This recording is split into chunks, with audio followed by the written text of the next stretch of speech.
After this weekend, Falcons Esports becomes the greatest team in esports history. And here's how. So welcome back to the Apex Morning Shift, your #1 ALGS morning show on the planet. That is a fact.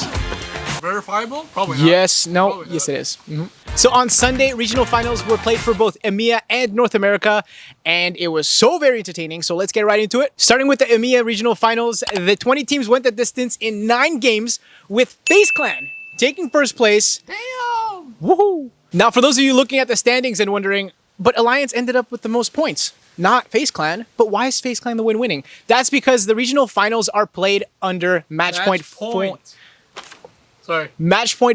which means that the only way for the tournament to end is if a team that's in match point eligibility, which is 50 points or above, wins the game. And for EMEA, going into game 9, there were 8 teams on match point eligibility. 9 games of pure talent and high energy led to these results. Navi 3rd place, Go Next Esports 4th, Aurora 5th, EXO 6th, Cybercat 7th, Stay Healthy 8th, DMS 9th, Trojan 10th, FA Kids 11th, NIP 12th, Atlas 13th, Danish 14th, Eternal 15th, Blacklist 16th, Passion UA 17th, ANC 18th, Players 19th, and Gaming Gladiators 20th. And with that, this is the overall standings for EMEA. Congrats to the top 8 teams that will be competing on the big stage in Germany for Split 2 playoffs.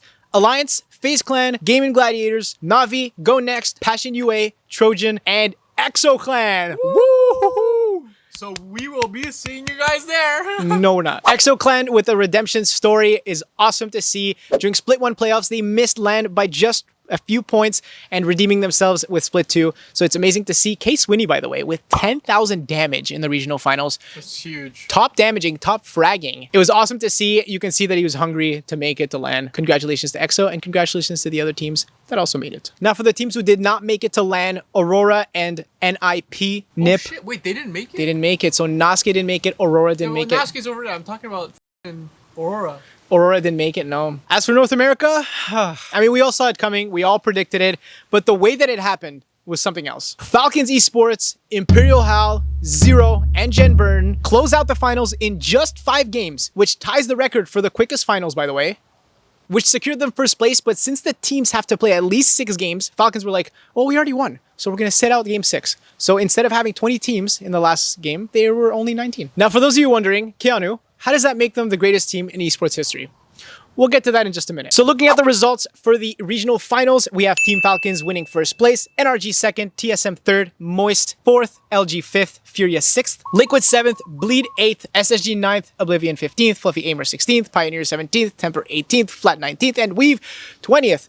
Whew. Now 2 teams that stood out other than Falcons are NRG and Moist. NRG winning games 2 and 3, back-to-back wins, one on Stormpoint, one on World's Edge. Definitely a good team, don't get me wrong, but it was unexpected to win 2 games back-to-back like that in a regional finals when you have Falcons in your lobby.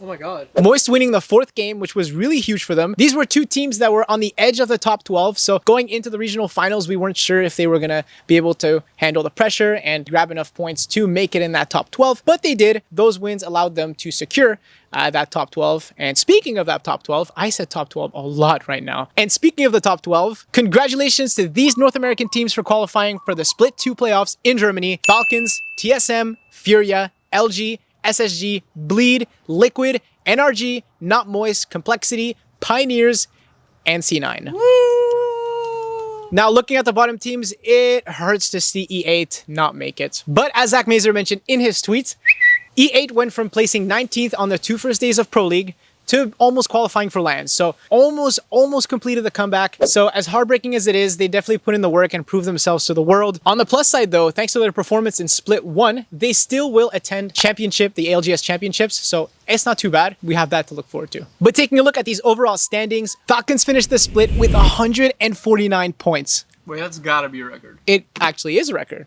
as a matter of fact. It is the record for the most points in a single Pro League split.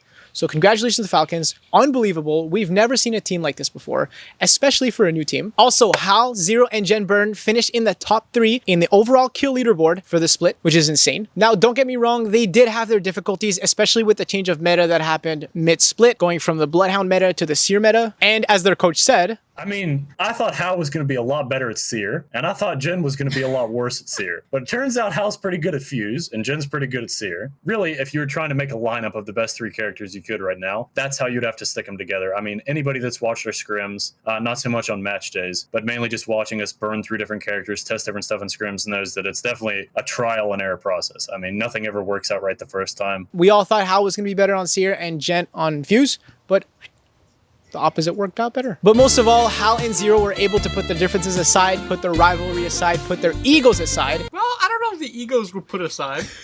There were a little bit of arguing.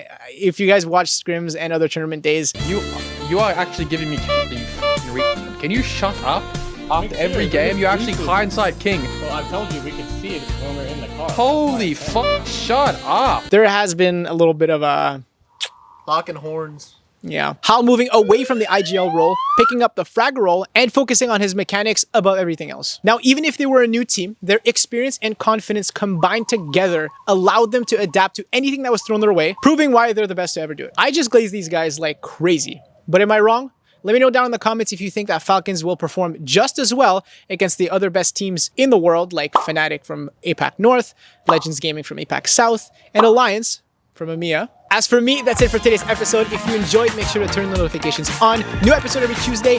Next week, we'll be covering the Esports World Cup scrims as that event is approaching really soon. It's super exciting. It's going to be July 31st. Some teams are different. Like, for example, Zach Mazer, he's teaming with... I put the tweet up here from J Mails. Shout out, homie. Zach is going to be playing with Lou and Noct, coached by Raven, ex-TSM coach.